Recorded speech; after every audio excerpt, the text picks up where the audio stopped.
Hello. Oh, hello. Sir. Hmm. Cardom ho. Pardon. Wala so arita kam sapi kene dong Tulira mabong pen Rita kram sapi supi ke cepang rielu. eh Alah ti asupi bangsi paswa party long pen ang si o noi pusi bang hipu.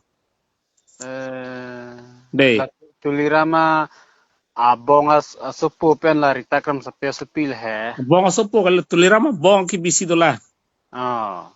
La si La tulirama amua ke bisi delang he. eh Hala pen se rita kam sapi asupi se pangril he. nama asupi bang ke Hmm. kene puke hala pilo po Hmm. asupi bang he. Hmm. Asupi bang nang sulok ke la so party pen ci o noi.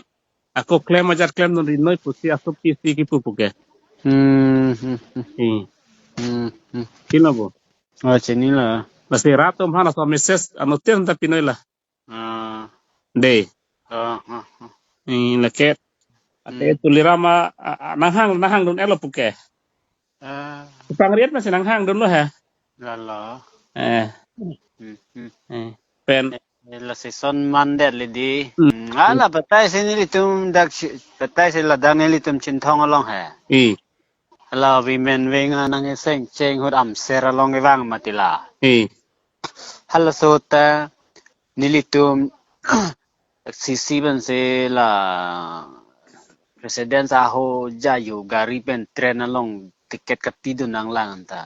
jo la son matidi Son sekai siso nang sepai la se wang nang ni son mani pun ni tim kala so ben sekai cipule. chaw lo henan bang geli tolong pen la pen isi alam ako kachini tunang auto driver tum long pen ta auto tum hanta la PSL pen poisa hai kini pipe da tikit ho apa Hindu plop ta Phoke badim da faro hini si jor puke la party amnet long he nang nam dum vek nang hi pupu puke Mo bang we kar bietu lah itu. Kulo saran tu deh. ai phone bane ga Me phone. Tang. chak de Right.